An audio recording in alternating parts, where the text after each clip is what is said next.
नमस्कार दोस्तों, कैसे हैं आप सभी। आई होप कि बहुत ही अच्छे होंगे और अच्छे से स्टडी कर रहे होंगे। तो आज की इस वीडियो में हम क्लास 10th का प्रश्नावली 3.3 का प्रश्न क्रमांक 1 का भाग हम छठा को सॉल्व करेंगे। तो शुरू से अंत तक बने रहिएगा। प्रश्न क्रमांक 1 बोला है कि निम्न रैखिक समीकरण युग्म को प्रतिस्थापन विधि से हल कीजिए। तो यहाँ पे समीकरण 1 और समीकरण 2 दिया गया है, इसको क्या करेंगे, प्रतिस्थापन विधि से हल करेंगे। तो यहाँ पे लिख लेंगे हम हल। ठीक, पहले हम ऊपर वाला को हम हल कर लेते हैं, ठीक ना। तो ऊपर दिया है 3x बटे का 2 माइनस का 5y बटे का 3 और बराबर का माइनस का 2 दिया है, ठीक ना। चलिए 2 और 3 का जब हम लॉसो लेते हैं बाबू तो क्या आता है, 6 आता है, ठीक ना। द्वितीय क्या हो जाएगा, 6। तो ये हो जाएगा बाबू 9x माइनस है तो माइनस 3 दूनी 6 तो 5 दूना 10y हो जाएगा, ठीक ना। और बराबर दिया है बाबू माइनस का 2 दिया है, ठीक ना। तो ऊपर जो दिया है 9x और माइनस का 10y, उस दोनों को हम उतार लेंगे। अब देखिए ये 6 जो है भाग में है तो बराबर के इस साइड क्या करेगा बाबू, गुना कर देगा, ठीक ना। तो हम इसको लिख सकते हैं कि 9x माइनस का 10y बराबर ये हो जाएगा माइनस का 12। अब हम क्या करेंगे बाबू, इसको समीकरण हम 1 मान लेंगे, ठीक ना। अब चलिए अब हम समीकरण 2 को हल करेंगे, है ना। दिया है क्या, x बटे 3, यहाँ पे लिख लेंगे हम फिर, ठीक ना। दिया है x बटे 3 और प्लस y बटे 2 और बराबर दिया है 13 बटे 6, ठीक ना। तो 3 और 2 का जब हम लॉसो लेंगे बाबू क्या आएगा, 6 आएगा। तो 3 दूना 6 तो ऊपर 2 से गुना होगा तो 2x प्लस है तो प्लस 2 का भाग हम 3 में करेंगे, 6 में करेंगे, 3 से कटेगा। 3 ऊपर गुना कर देगा, आ जाएगा 3y और बराबर हो जाएगा 13 बटे 6। अब यहाँ भी 6 भाग में है, यहाँ भी 6 भाग में, कट गया। तो क्या बचा बाबू, 2x प्लस का 3y और बराबर का क्या बचा बाबू, 13। इसको क्या करेंगे बाबू, समीकरण हम 2 मान लेंगे, ठीक ना। अब हम क्या करेंगे बाबू, समीकरण 1 और समीकरण 2 मिल गया, हम समीकरण 1 से हल करना शुरू करेंगे प्रतिस्थापन विधि के लिए, ठीक ना। तो यहाँ पे लिख लेंगे बाबू समीकरण 1 से, समीकरण 1 है 9x माइनस का 10y और बराबर का माइनस का 12 है, ठीक ना। अब चलिए इसको लिखेंगे हम बाबू 9x बराबर में क्या है 12, तो माइनस का 12 लिख देंगे। और ये जो माइनस का 10 है बराबर का अगर हम इस साइड लाते हैं तो क्या आता है, प्लस का 10 आता है, ठीक ना। अब x के गुना में क्या है बाबू, 9 है, तो गुना में है तो क्या आएगा, भाग में आएगा। तो हो गया माइनस का 12 और प्लस का 10y, तो गुना में तो क्या आ जाएगा, भाग में आ जाएगा। तो इसको क्या करेंगे बाबू, हम समीकरण 3 मान लेंगे, ठीक ना।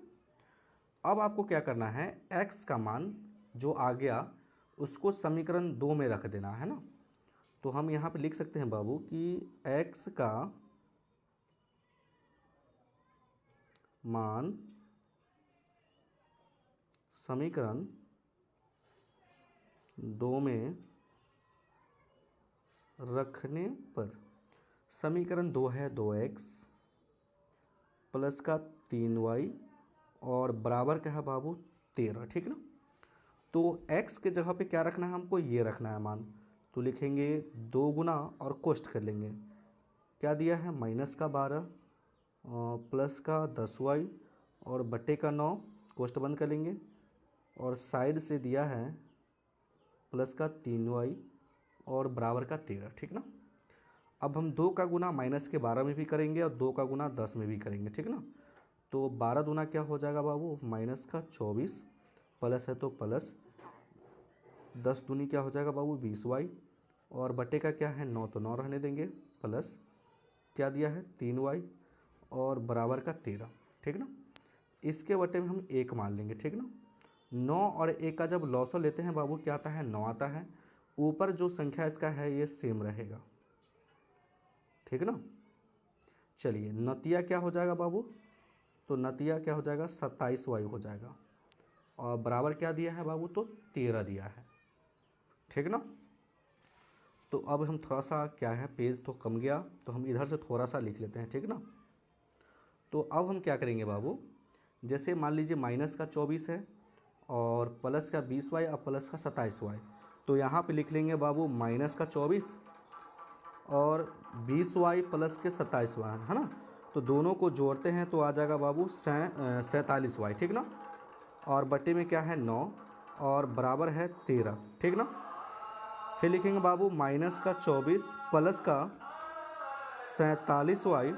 अब देखिए ये भाग में तो इसको गुना कर देगा, तो 13 नामा क्या हो जाएगा बाबू 117, ठीक ना। चलिए 13 नामा 117 हो गया। अब ये जो संख्या माइनस में है अगर बराबर के इस साइड लाते हैं तो क्या आ जाएगा बाबू प्लस में आ जाएगा, सॉरी, है ना। तो 117 और प्लस का क्या आ जाएगा बाबू 24, ठीक ना। चलिए तो लिखेंगे 47y बराबर, इसको जोड़ते हैं तो आ जाएगा 141, ठीक ना। अब y के गुना में क्या है बाबू 47 है, ठीक ना। तो गुना में है तो क्या आएगा बाबू भाग में आएगा, तो 147 बटे 141 बटे 47 कितना से कटेगा बाबू 3 से। तो हम कह सकते हैं कि y का जो मान आ गया बाबू 3 आ गया। कोई दिक्कत? कोई दिक्कत नहीं। अब हम y का मान किस में रखेंगे बाबू, समीकरण 3 में रखेंगे, ठीक ना। तो लिखेंगे बाबू कि y का मान